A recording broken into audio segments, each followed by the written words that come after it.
nice cloudy rainy week, so I've finally been able to get stuff done. And hopefully that also means I'm finally going to introduce you all to all of my children. I can guarantee this has taken me several days to do because they're all scattered everywhere and there's a lot of them. To be completely honest, I don't actually know how many I have right now. It's kind of worrying. So we're gonna find out together. I have a feeling it's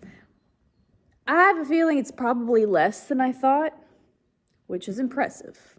And kudos to me. So we're actually gonna start in my riding barn, my riding retired sale barn. Mesh, I don't know. Basically, I've got horses that are just officially retired. They're not doing anything. I've got a few that are going to be for sale. I mean, I've got some that they're just my personal riding horses. So we're gonna start there. And we're gonna start with the one I've had the longest. So I'm sure they're probably going to be like, Mom has lost her ever-loving mind, and that she's making me stand here and look and just stare at a camera while she talks about me because I can't talk back, you know. She's like, anyway, let's go. So I'm gonna be honest. When I talk about how long I've had them, I don't actually know how many years it's been. I've lost track. For some of these kids, it's been a long time. Like this kid. This is the first one we're gonna talk about. Participate, please. So yeah, I was just too lazy to double check how to count because it is what it is. This is my very first one. This is Hero.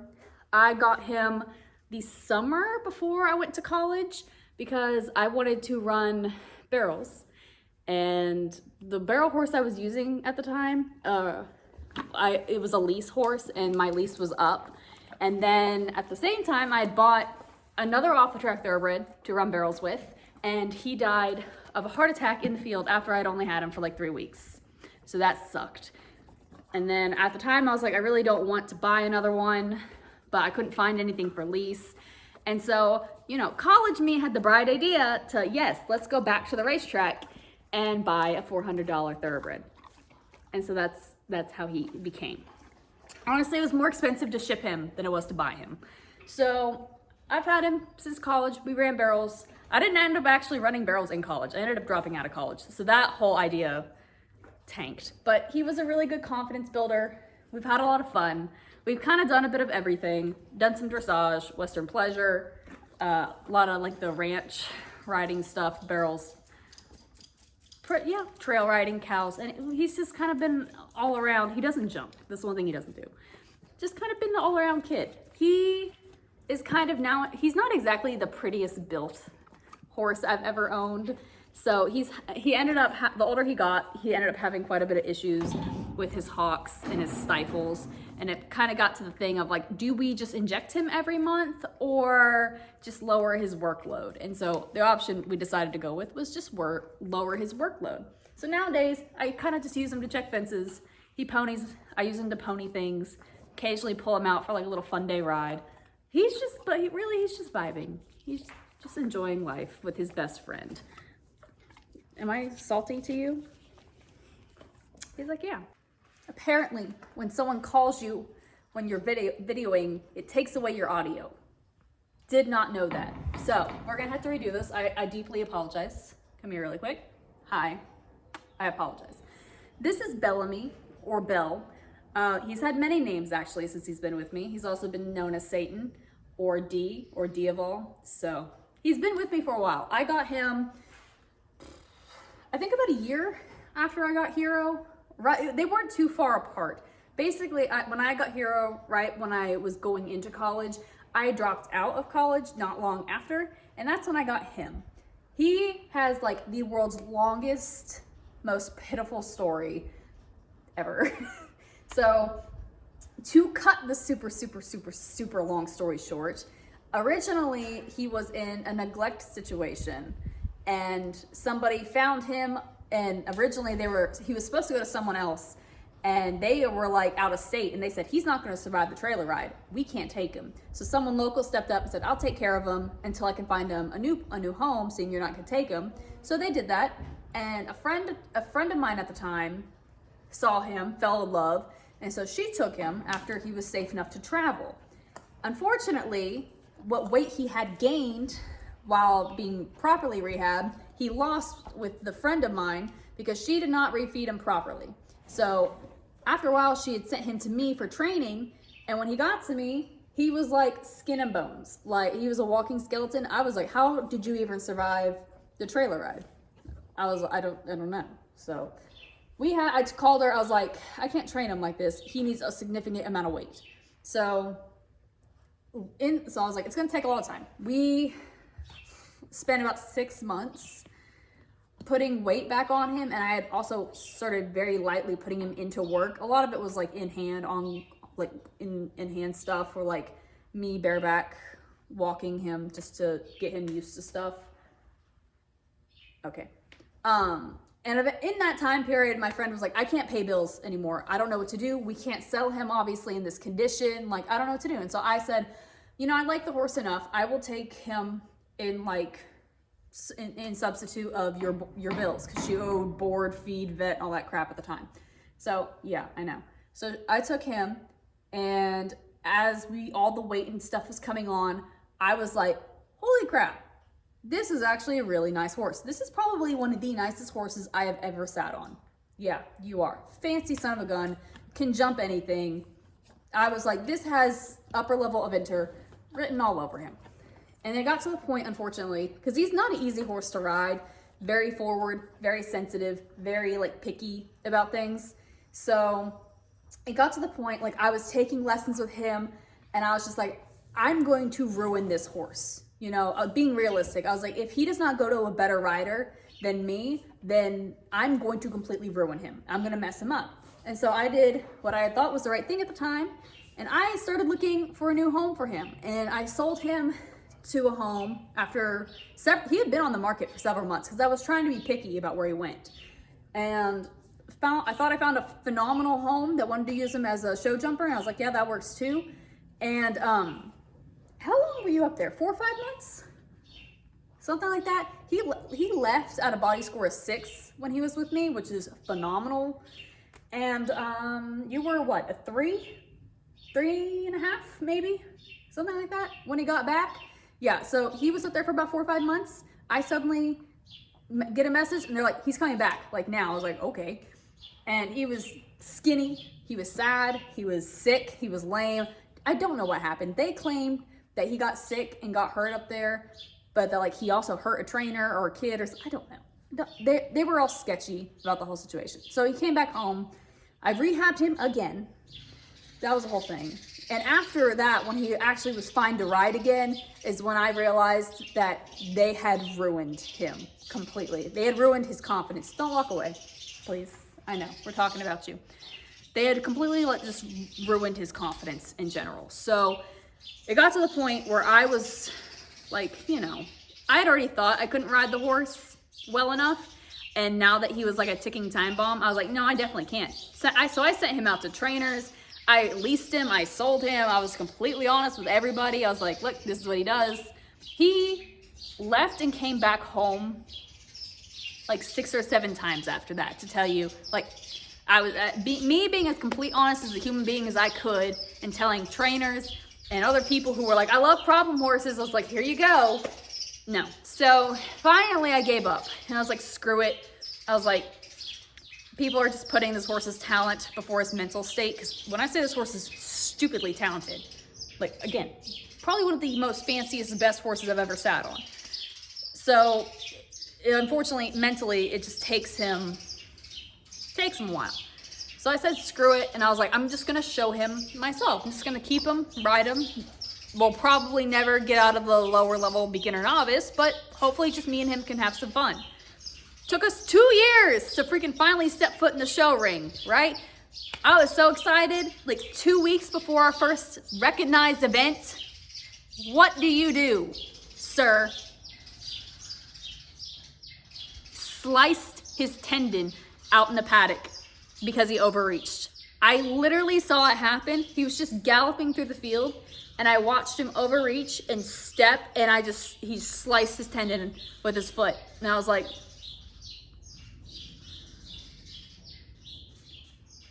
I was hopeful that we could rehab it. We tried.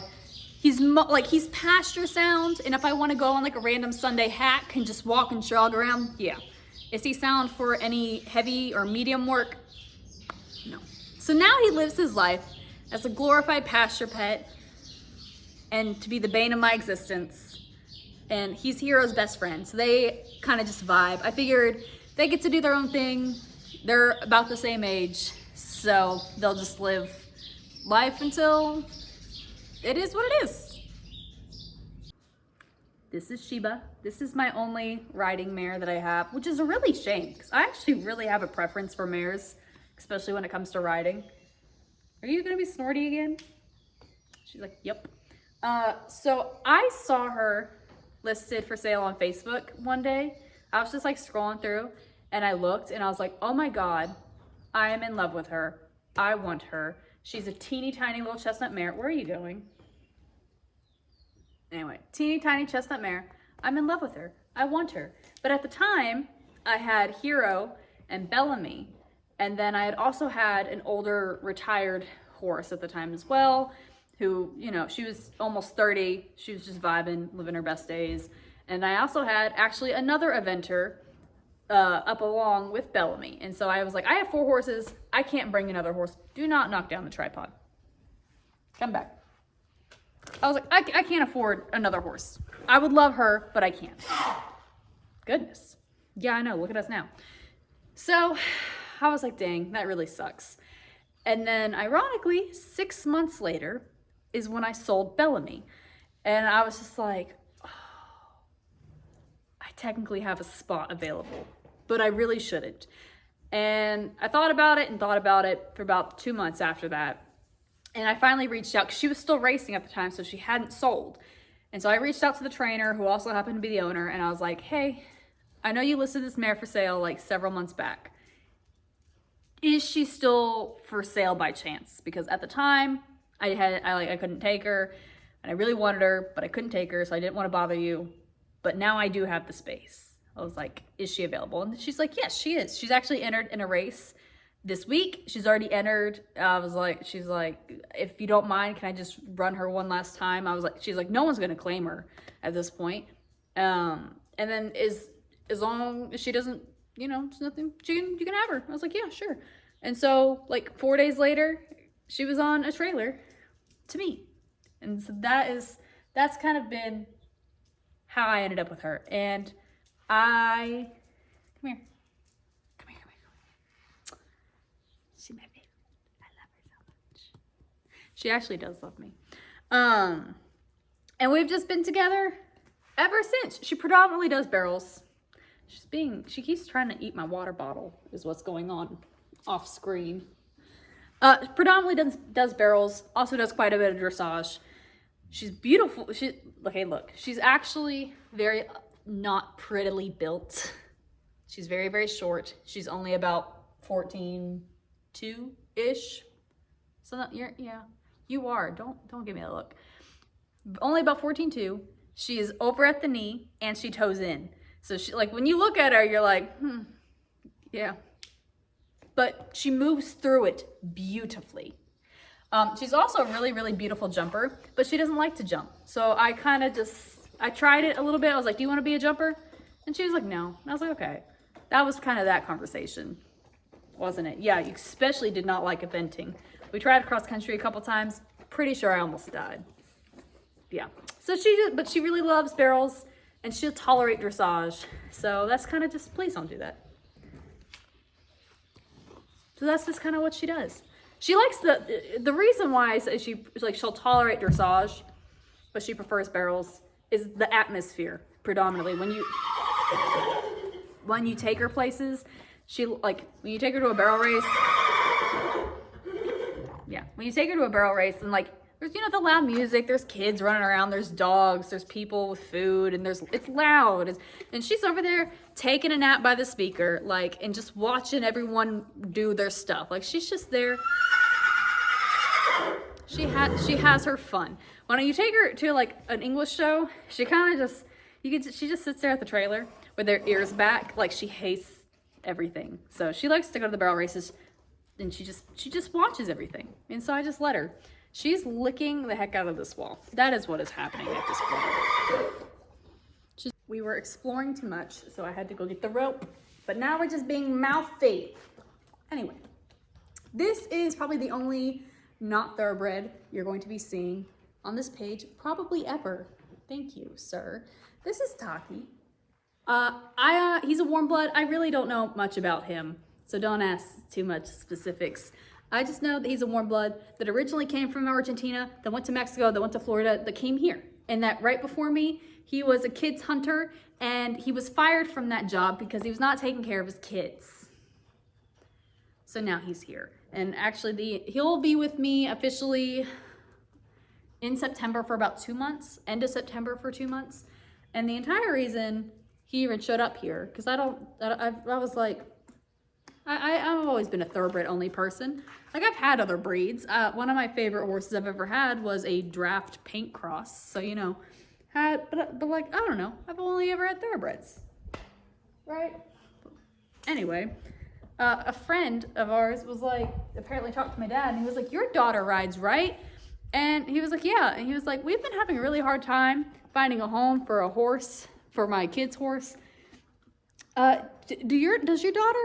you think she can take him and find him a home for him eventually? And he was like, yeah.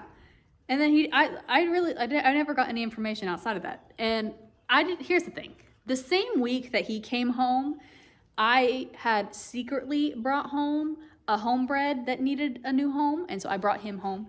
And then my dad also had brought another one home. And then all of a sudden he showed up, and we were all really confused and looking at each other like, hold on. Whose fault's this one? It was my father's. It wasn't mine. But now he's here. So anyway, he was supposed to find a home last year.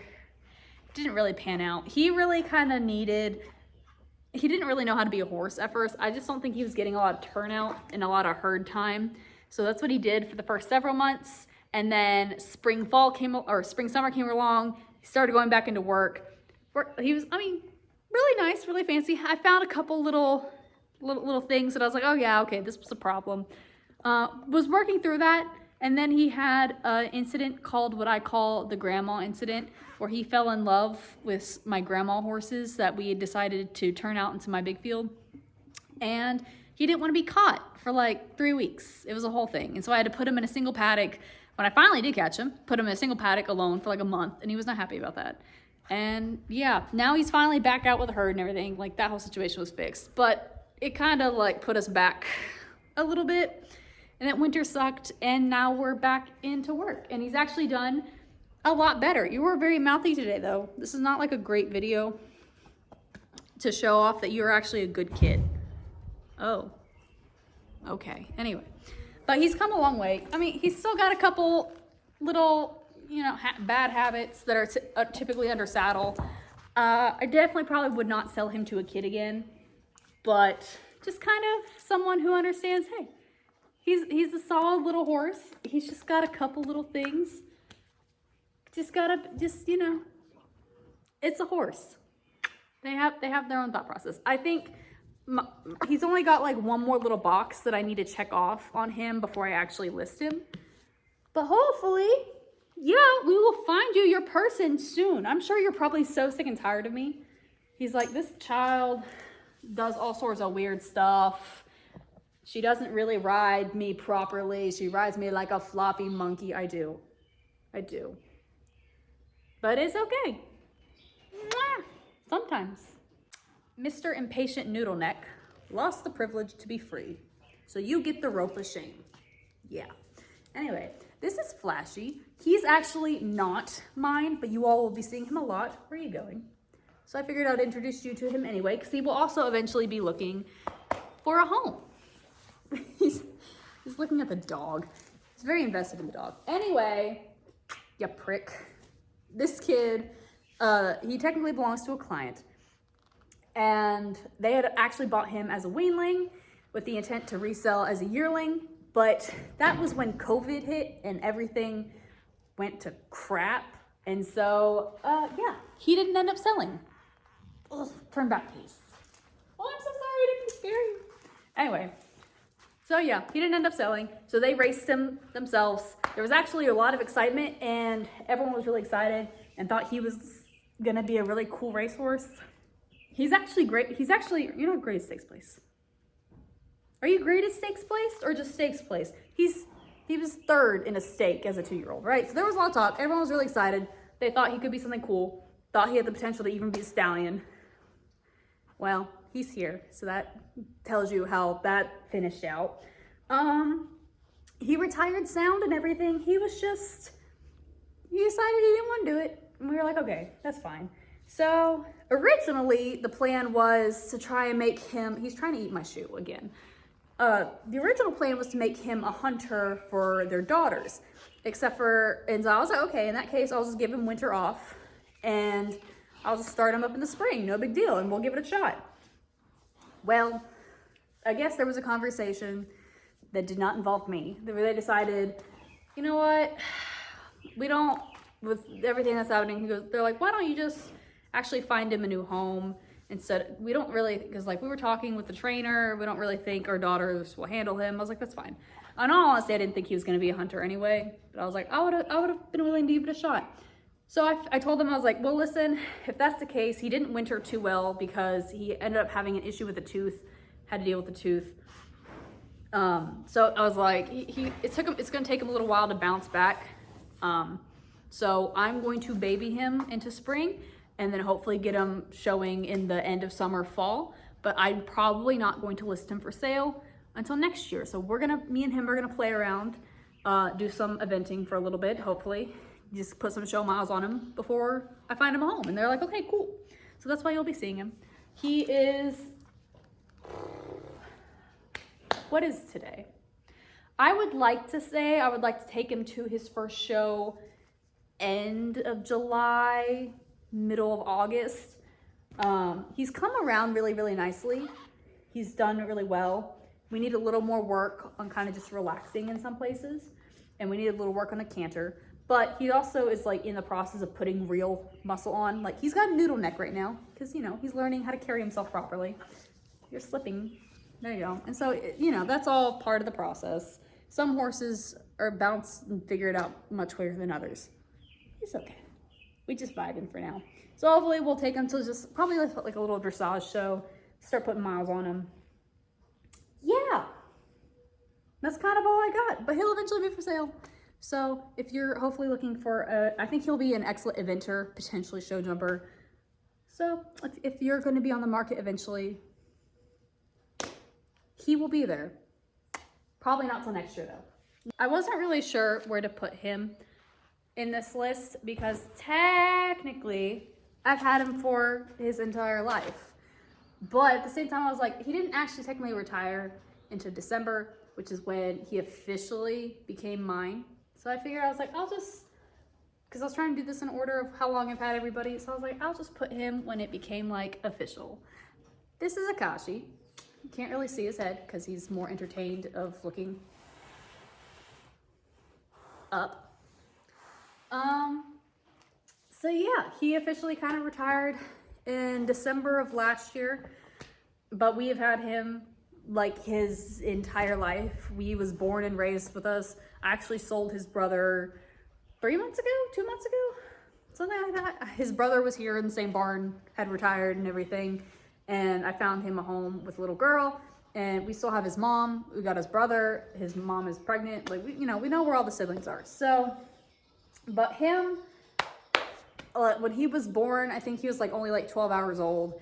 And I told my dad, I was like, hey, if we don't sell this one, and we decide to race him, can I make the request to not put him in any claiming races? Because I think he'll make a really, really nice eventer down the road. And my dad was like, ha ha ha, great joke. Anyway, he's here now. So we saw how that went. It took a long time, but he got here. So yeah, that is his plans. He retired in December, and I'm not gonna lie, as soon as he retired and it was December, I was like, oh, I'm screwed. Because he has never, ever, ever, ever, ever, ever, ever in the history of ever been an easy keeper. I struggled with him because I had him in sale prep too. Struggled with him as a yearling, all that crap. I was like, great. And so and of course it was a winter from hell because it was -30 because of wind gusts and snow and hail. And he literally just came off the track and was naked. He didn't have hair when this storm hit. And I was just like, I'm screwed. I'm absolutely screwed. Like, anyway, it was a whole thing. I panicked, and he wintered better than I thought he was going to, actually. Then he got a laceration on his, like right on the top of his hip, and you can't wrap it. And so I was just spraying, I was putting all the medicine you're pulling me. No. Anyway, he was getting medicine orally and on the wound, and it was a whole thing, and that took a lot out of him because it tried to get infected, and we were battling that. And then his freaking feet. Oh, when I tell you, come back here. He's not helping me right now. I have never wanted to murder someone so much as I did to the farrier who was messing with his feet. Okay? When he had been with us that summer for a break, and it took me a while, and like part of the reason he was on break was because he had a bruise, a little bone bruise, and because his feet were bugging him.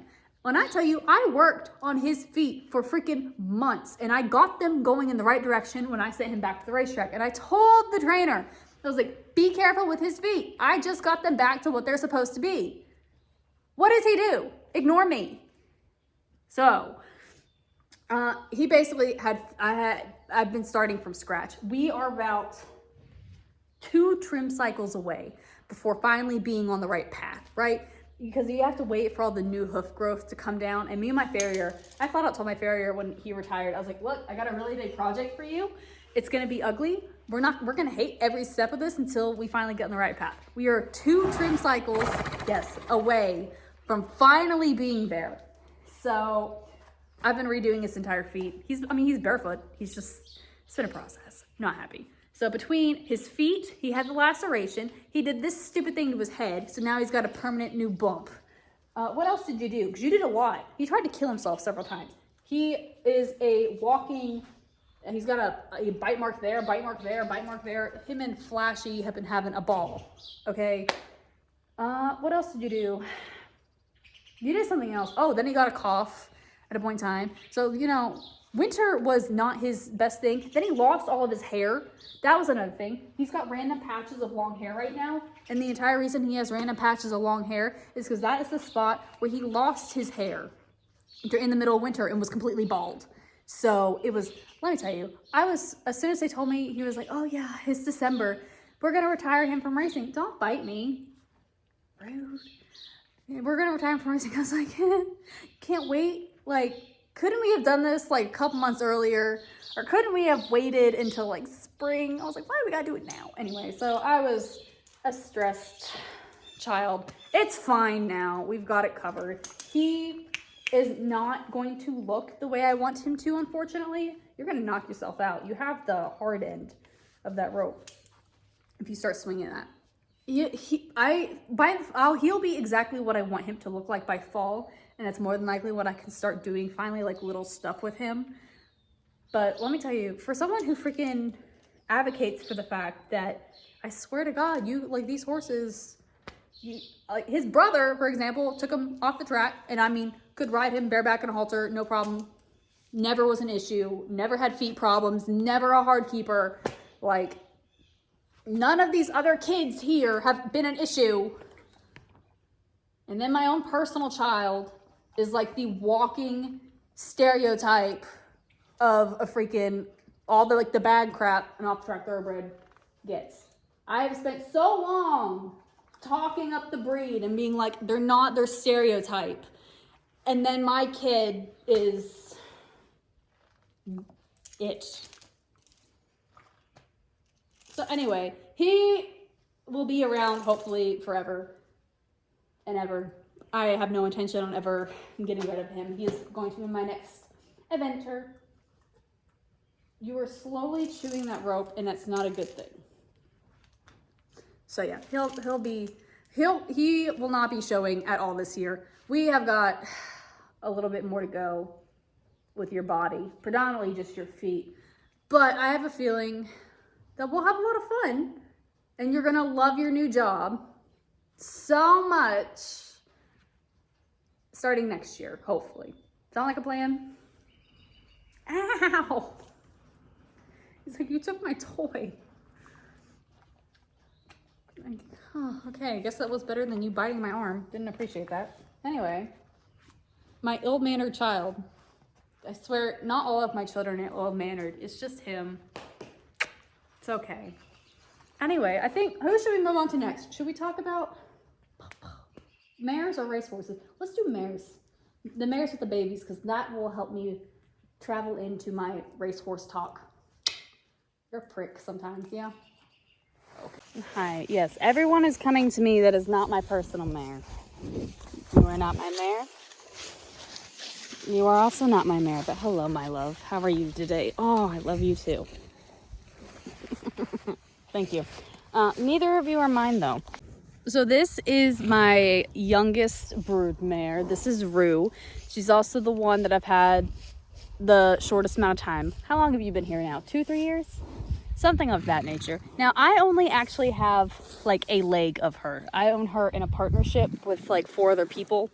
So there's a whole bunch of us involved. So yeah, there's not too much to her right now. Her oldest kid is a yearling. It is an Instagram yearling. And she did not have a baby this year, unfortunately. But she's currently pregnant to Country House. This mare is absolutely really wanting attention. So yeah, so she just spends her time out here vibing for right now. Yeah, this is all, oh God. This is like what I'm seeing on the other side, except for it was the other mare, and you chased her away. How dare you? Yes, I know, baby. This is Jasmine, and this is also her Army Mule Colt, who is trying to hide his mother. I got Jasmine directly off the racetrack. Her owner was also her trainer, and originally, or my plan was to make her a dressage horse. And well, her sister turned around and decided to win a stake race, and then they entered her in another one, and she lost the jockey at the gate, and then she turned around. I think she ended up being graded stakes place and won another smaller stake or so. I don't know. Anyway, her sister did big things. So the decision kind of last minute was, oh, I guess we'll breed her instead. So her oldest kid is a 2-year-old. She's obviously got the yearling, and now she's got this kid. She actually is carrying a gift box for next year. More than likely she'll get a break the following year, because honestly, I was very surprised. I was planning on giving her a break this year, to be completely honest. But then we had somebody who was like, I have a free season that we kind of need to use, and I was like, I mean, I have a mare, but here's the thing, I doubt she'll get pregnant on the first try. It's late in the year. We'll just give her one chance. And she kind of teased us and was like, oh, you thought about giving me a year off? Well, I guess I'll get pregnant then. So that was kind of how that went. But yeah, hi. You're a very pretty mare. But yeah. So I guess we're officially gonna start finding out what I honestly don't think her 2-year-old will do anything too crazy. Maybe I'm wrong. I had always joked that I thought she would look a lot better over fences. But I do think her yearling has some potential, and this is also a pretty nice little baby. Aren't you? He goes, yeah. Now, excuse me, but where exactly is your mother? Because your mother is my next one to chit-chat about. He's like, I don't know. This is Miss Brown's Golden Sense. Thank you very much. Without the help of her son, I did find her, but this is Miss Brown. She was actually born and raised with us in a partnership with a client, and so they sold her as a yearling. I was a kid at this point, mind you. I was itty bitty, and so ow, you just bit me. How rude.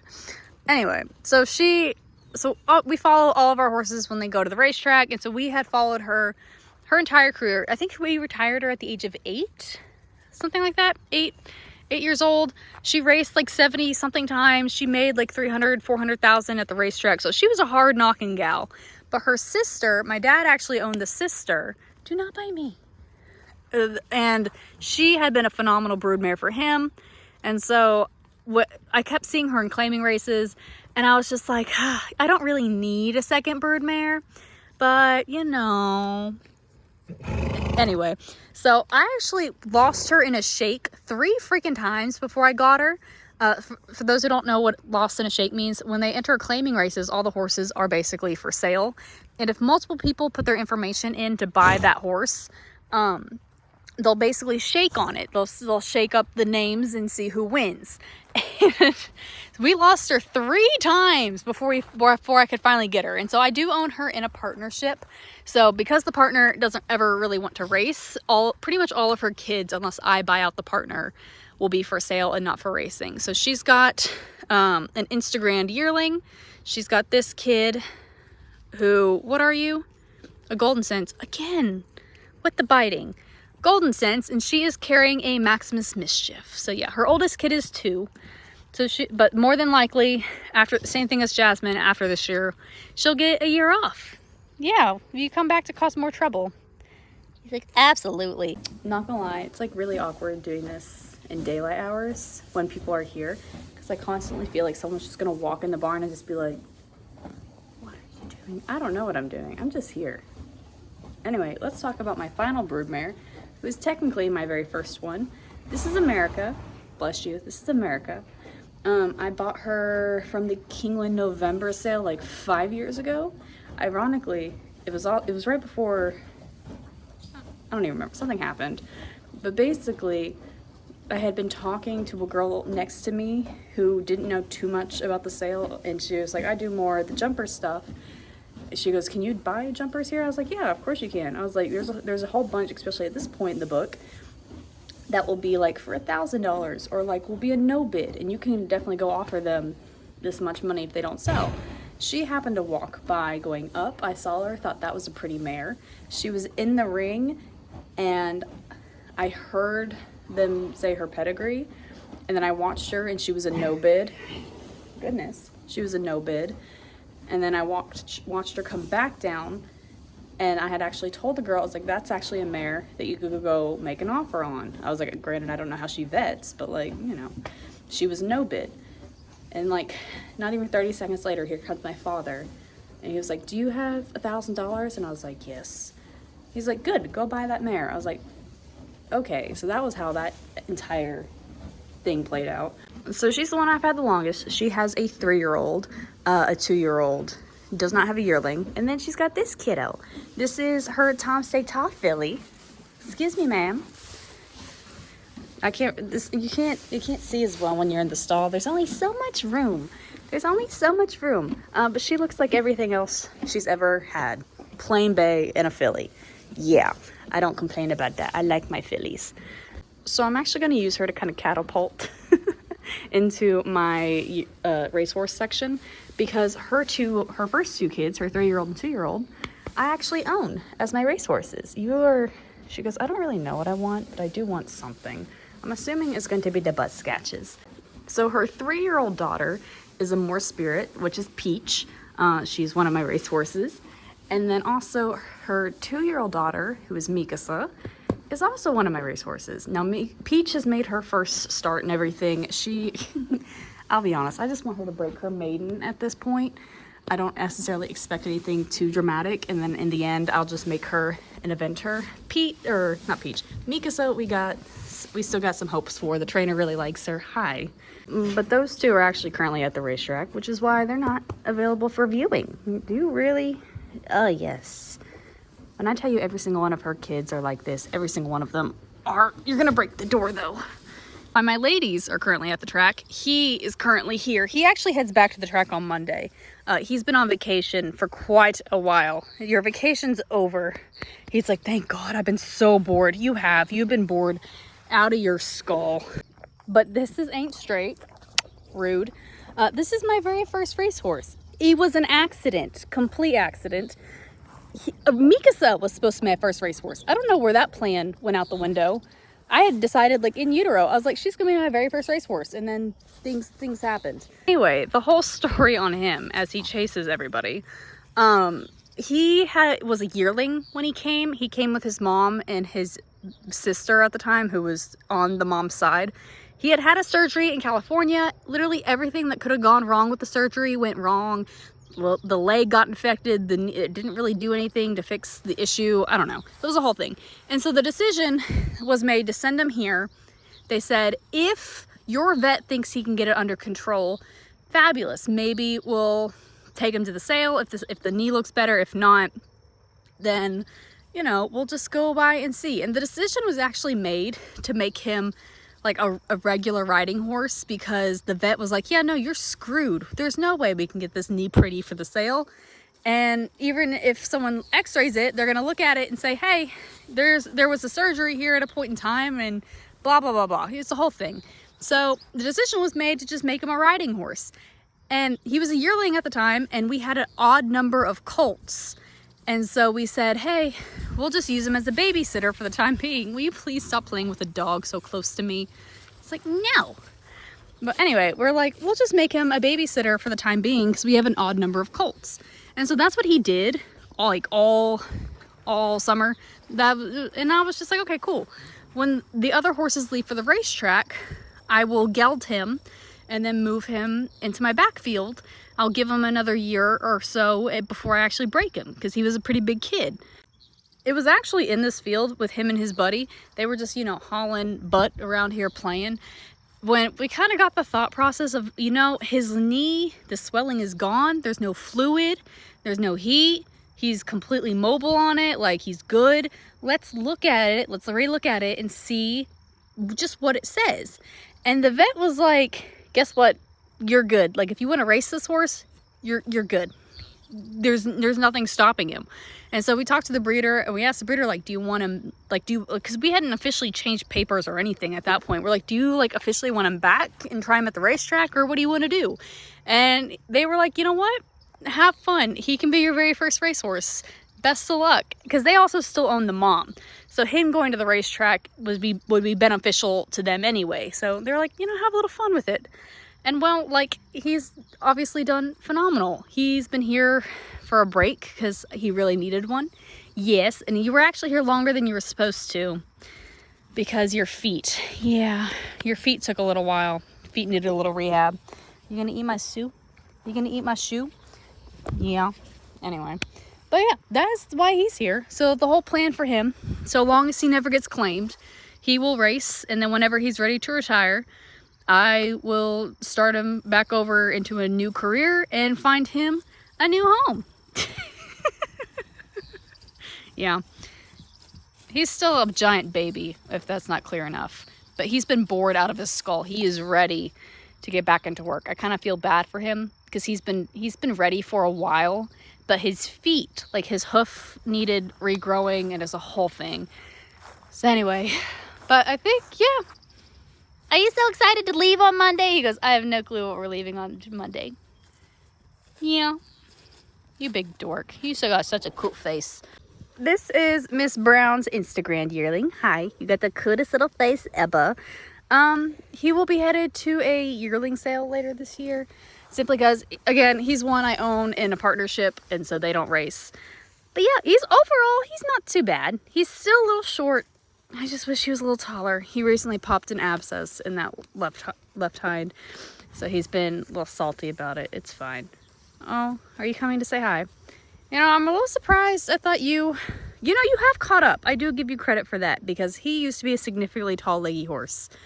And you've kind of caught up to the pack. I am very proud of you. He's like, yeah, I try. You didn't try. You're now going to be a big kid. It's okay, though. You're such a sweet boy, though. He's like, yes. She's a little more entertained by the dog than she is with me, apparently. Oh, yeah, now we're going to spook at the dog like you didn't know was there. This is Jasmine's yearling filly. This is the Spicester filly. She hit a growth spurt recently.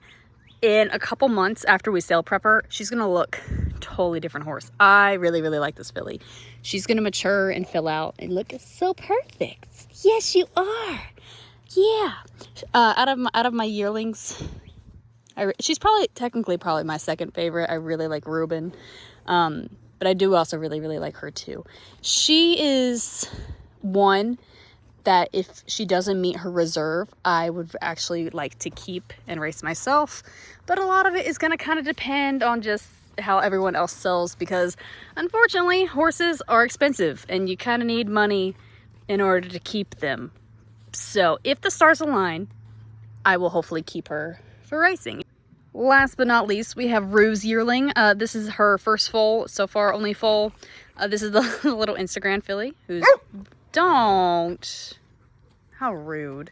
Anyway, I really, really love this filly. I do. She's a little bit on the small side, but she's the first foal. It's forgivable. But just like, look how beautiful she is. Yeah, you do have some little warts on your face that we have to take off, but that's fine. It'll be fine. I really, really, really like this filly. This is one, and originally I thought the plan was to keep her to race, is what we had discussed. And then they kind of, I think everyone's kind of at that point this year where we're all like, well, we'll put them in the sale. And if they don't sell, no big deal. We'll bring them home and race them ourselves. And if they sell, well, okay, cool. It's money that we can put to the rest of them. Yeah, I really like this filly too. I honestly, I like all three of my yearlings a lot this year. But I definitely do love my fillies a lot. I think the fillies will be solid little racehorses. Yeah, I know. We're going to get those warts removed. You got an appointment. They're nasty. She goes, yeah, you're welcome. I'm still trying to figure out how I went from having 4 horses to now 19. That's a big, anyway. No wonder I'm stressed all the time. I was stressed when I had 4 horses, and now there's 19. And that's not counting the ones in utero, because you don't count your chickens before your eggs hatch. 19. Oh, I did forget to mention, America is currently pregnant to Instagram. So hopefully, fingers crossed, she will have an Instagram baby next year. Now, I don't like that 19 is an odd number. It's going to bug me. That is something. Anyway. In the meantime, I know some of that was a little bit, there wasn't really like a transition to anything. It was all kind of just woo-doo-woo. It's because honestly, a lot of it took several days, and a lot of it was, hey, so-and-so is close to the fence. Let me hop over the fence and do this video really quick.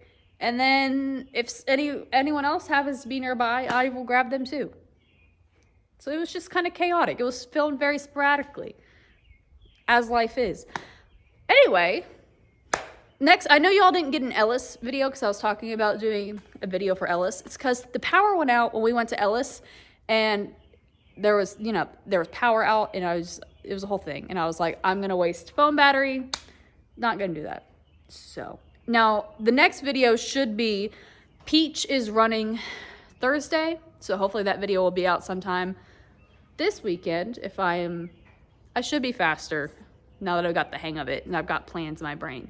I also have a terminology video that I'm currently finishing. Honestly, the hardest part when doing like the sit down talk videos have been trying to figure out a spot to do it, because it's just hard finding a spot to like talk randomly alone. Anyway, so that's in the works. And we're kind of just going to go from there. I'm also working on an OTTB series that will hopefully answer a lot of basic questions that people who have off-the-track thoroughbreds have, that I guess for us is regular. For people who work in the industry, it's just like very simple stuff. That's the whole thing I'm working on. That will be an adventure that will take a very long time. So, but yeah, 19. I went from 4 to 19. That's just not... Okay. Anyway, I guess I will see you all next time. Hopefully with maybe less horses. At least an even number of horses.